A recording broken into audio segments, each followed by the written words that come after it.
تعرفوا إن الفاطميين اللي حكموا مصر حوالي 200 سنة مدفونين هنا في حديقة الأزهر؟ والله زي ما بقول لكم كده. ده أنا كمان ممكن أكون ماشية فوق عظم المعز لدين الله الفاطمي. مش بس كده، ده لولا حسن الصباح بتاع الحشاشين لا مؤاخذة كان زمان حديقة الأزهر دي مش موجودة. استنوا بس، اعملوا الأول لايك وشير ويلا بينا نحكي الحكاية. كان المعز لدين الله الفاطمي الخليفة الرابع في الدولة الفاطمية اللي قامت في شمال أفريقيا. كل اللي قبل المعز حاولوا الاستيلاء على مصر، لكن المعز هو اللي نجح في ده لما بعت جيشه بقيادة جوهر الصقلي سنة 358 هجريا.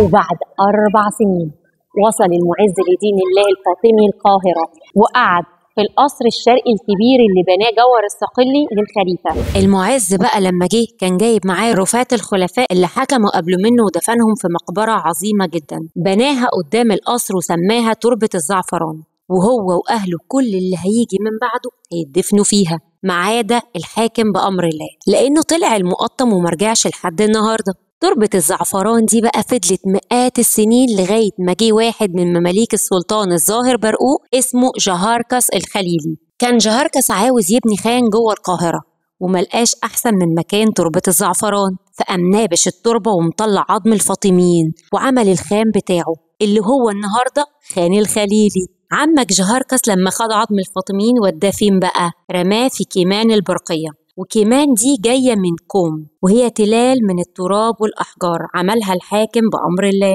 عشان تحمي القاهرة من مية الأمطار والسيول اللي بتيجي من المقطم. ومع الزمن اتحول كيمان البرقية لأكبر مقلب زبالة في القاهرة. تمر السنين ويزور القاهرة رجل أعمال بريطاني اسمه كريم الحسيني ويصعب عليه منظر الزبالة، فتقدم بمشروع تكلفته 30 مليون دولار عشان تتحول من المزبلة لأكبر حديقة في قلب القاهرة.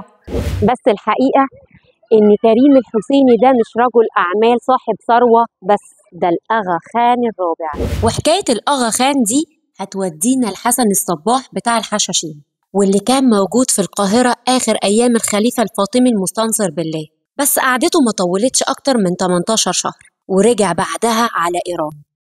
بعد وفاة المستنصر كان المفروض اللي يمسك مكانه ابنه الكبير نزار، لكن الوزير الأفضل شاهنشاه ابن بدر الدين الجمالي واللي كان أقوى من الخليفة نفسه ما كانش عاوز نزار، فقال لك الخليفة هو المستعلي ابن المستنصر الصغير. واللي حصل ده قسم الفاطميين لشيعة نزارية وشيعة مستعلية. نزار طلع على اسكندرية وهناك عمل ثورة ضد حكم أخوه المستعلي، لكن الثورة فشلت واتقتل نزار، بس ابنه علي الهادي قدر إنه يهرب ويوصل قلعة ألموت اللي كان حسن الصباح بيدعو فيها لولاية نزار.